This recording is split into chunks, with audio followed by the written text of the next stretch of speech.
There used to be something in this country called the House Committee on Un-American Activities, or HUAC.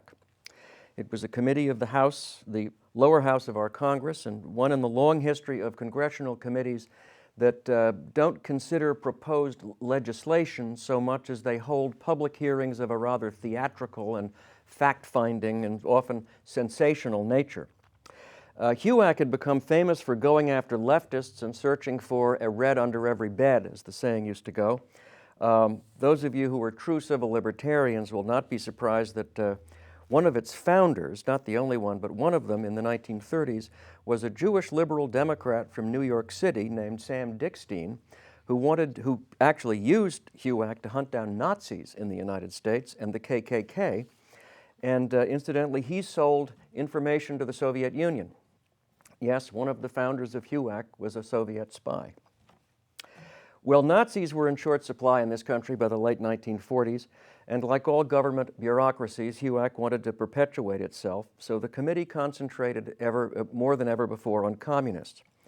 And by the end of the World War II, HUAC was considered in polite society to be a fever swamp of Southern Democrats who equated civil rights with communism and Republicans who wanted to find that red under every bed.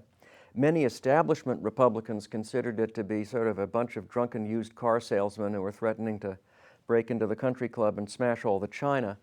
And many more sort of paranoid people on the left treated it not so much as a circus or a bunch of idiots, but of the thin end of the wedge of fascism here in the United States. Well, in 1947, the Republicans took over Congress for the first time since the 30s, and they wanted to use HUAC to establish that the New Deal, President Roosevelt's New Deal, had been shot through with Soviet agents, not just believers in communism, but people who, while serving in the United States government and as U.S. citizens, were actually doing secret work for the Soviet Union. The Democrats, when they ran HUAC, tended to look for communists outside the government, like in Hollywood and labor unions. But to the Republicans, FDR and the Democrats were fair game, and the hunt was long overdue. And someone gave HUAC Chambers' name. And in March 1948, HUAC investigators visited Chambers on his farm in Maryland, told him, "We're holding hearings this summer into communist infiltration of the government," and said, "How would you like to be our star witness?" And we don't know exactly what Chambers said, but his gist was, "No, I don't want to do that." He said something like, "You're asking me to go back over a part of my life that's over and done with. It's a part of my life about which I feel deep shame. It's also a part of my life that I didn't tell Time Life about when I got the job there. Everybody knew I was in the open party, but nobody knew I was in the underground. It's sort of like I lied on my resume, and if it came out that I'd been in the underground, it might cost me my job and the great career I have and all the nice things I can get for myself and my family. And I am using my job at Time magazine to fight the good fight against communism. It's not like I'm just cashing in, so please leave me alone." And the HUAC staffers said, "Okay, we will leave you alone." Incidentally, one of them might have exchanged a meaningful glance with Chambers when they met. His name was Ben Mandel, was the same man who 24 years earlier in New York City had handed Chambers his Communist Party membership card. A lot of the HUAC hearings were sort of like old home week or the 10th or 15th reunion. Well, HUAC instead settled on a star witness named Elizabeth Bentley. I mentioned her before briefly. She'd been in the Soviet underground since 1935, and she had been the courier for a spy ring here in Washington in the 1940s, and she testified to HUAC on July 31st, 1948. And some of the names she named were people that Chambers had named to Burley and the FBI. There was a slight overlap in the names they named, but she didn't mention Hiss in this testimony that day. I believe her testimony was the first time that an American citizen testified in public under oath that there were Soviet spies in this country. I was one of them, and I'm going to name names. I think she named like 70 or 80 names. Either because her testimony was completely new, nothing like this had ever happened before, or also perhaps, or because she came across as being sort of flaky, HUAC decided that it needed to get someone to corroborate her testimony. And so on Monday, August 2nd, a process server in the late afternoon walked into, I think Chambers was in his office in New York, and gave him a subpoena saying, tomorrow morning you will be there in Washington and testify to HUAC. One can only imagine his feelings at the prospect of his whole dark past being spread before his employer and the whole world, and maybe having to name names. And here we begin the formal record in the Hiss Chambers case, and there'll be a little less narrative from me now on and a lot more of quotations from testimony.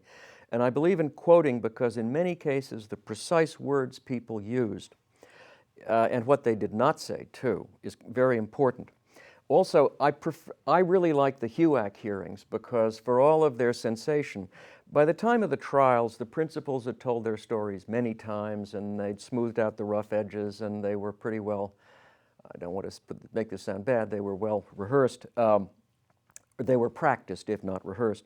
The HUAC hearings, for all their imperfections, were quite spontaneous. This was a runaway freight train. Nobody could prepare for what would happen next. And the factual testimony was relatively spontaneous, and I think that counts for a lot. There was a lot of lying, but there was also a lot of painful truth-telling. Well, Chambers appeared on August 3rd, 1948 at 11 a.m. and opened by reading a statement to HUAC. And he said, 10 years ago, I reported, he told about his conversation with Adolph Burley under the tree in his estate in '39. He said, I reported to the U.S. government that I knew of a secret communist organization in this country, and as far as I know, the government did nothing about it. What he reported was the Ware Group, which he described as a secret apparatus of entry-level young bureaucrats in the early days of the New Deal. He said its purpose was infiltration of the government rather than espionage in the short term. He said, you might have thought if you walked into one of our meetings, you'd walked into a left-wing book club or a college seminar in Marxist thought. But all the members were secret members of the Communist Party and eventually were going to commit espionage. Chambers named 7 names, and the 4th name he mentioned to the committee and the world was Alger Hiss. Chambers did not single out Hiss for special mention, did not hint at anything special happening between them, did not allege any spying by Hiss or anyone else. In fact, he spoke almost entirely in terms of the American Communist Party, not the Soviet Union and the KGB. To give you an idea of his flair, this is how he ended his statement. Disloyalty is a matter of principle with every member of the Communist Party. The Communist Party exists for the specific purpose of overthrowing the government at the opportune time by any and all means. And each of its members, by the fact that he is a member, is dedicated to that purpose. It is 10 years since I broke away from the Communist Party. During that decade, I have sought to live an industrious and God-fearing life. At the same time, I have fought communism constantly by act and written word. I am proud to appear before this committee. The publicity inseparable from such testimony has darkened and no doubt will continue to darken my effort to ingratiate myself into the community of free men. But this is a small price to pay if my testimony helps to make Americans recognize at last that they are at grips with a secret, sinister, and enormously powerful force whose tireless purpose is their enslavement.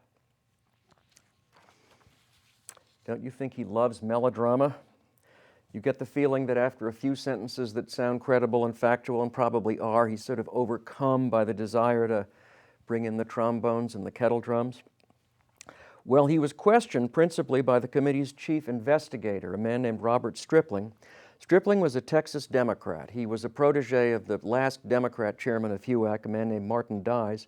Stripling was sick and tired of Washington. He had handed in his resignation to take effect at the end of 1948.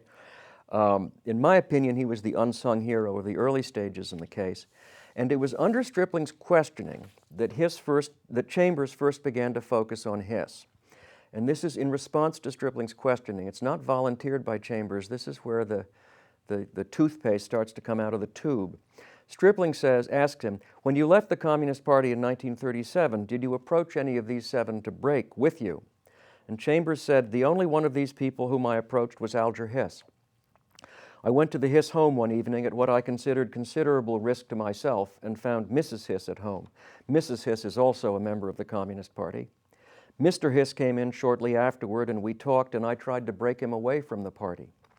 As a matter of fact, he cried when we separated, when we left him, but he absolutely refused to break. And Congressman McDowell, a Republican of Pennsylvania, said, "He cried?" And Chambers said, "Yes, he did. I was very fond of Mr. Hiss."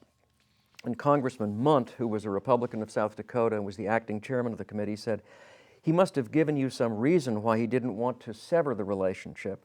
And Chambers said his reasons were simply the party line. And Chambers named as another member of the Ware group Donald Hiss, Alger's younger brother, and a friend of Dean Acheson and a partner in Acheson's law firm, which is now called Covington and Burling. Chambers testified that when he was at the Ware group's meeting, someone else had collected the party dues and he was given the envelope containing them. The more promising members of the group, he said, were not wanted as sources of information to steal government documents and to be passed on to the Kremlin. They were to rise to positions of power in the government and then from there to tilt policy to favor the Soviet Union. He was there for less than an hour, and he was vindication beyond HUAC's wildest dreams. They'd had their share of questionable accusations recently that had tarnished their reputation. And here was not somebody nobody had ever heard of, like this woman Bentley, who seemed a little flaky. Here was a very eloquent witness making very specific factual allegations. Not some nobody from nowhere seeking 15 minutes of fame and a book contract, someone who was the senior editor of the nation's preeminent weekly news magazine. And perhaps adding to the drama, one of the secret communists he named was Alger Hiss, who was the personification of the governing class of the preceding 16 years, the best and the brightest, and the last person you'd expect to be a Soviet spy. It was front page news in all the papers in the country. Washington had a tabloid in those days called the Daily News, and their headline the next day was, "UN organizer here, a red, probe told." But HUAC's joy, to coin a phrase, was short-lived, because 24 hours after Chambers left the stand, the committee received the following telegram from Alger Hiss. "My attention has been called by the press to statements made about me before your committee by one Whittaker Chambers. I do not know Mr. Chambers, and so far as I am aware, have never laid eyes on him. There is no basis for the statements made about me to your committee. I would appreciate the opportunity of appearing before your committee to make these statements formally and under oath." As one man who wrote about this case a lot, Professor Irving Younger of Cornell Law School, said, "One imagines beads of cold sweat breaking out on the collective brow of HUAC as they read this telegram." And in the next video, Alger Hiss testifies.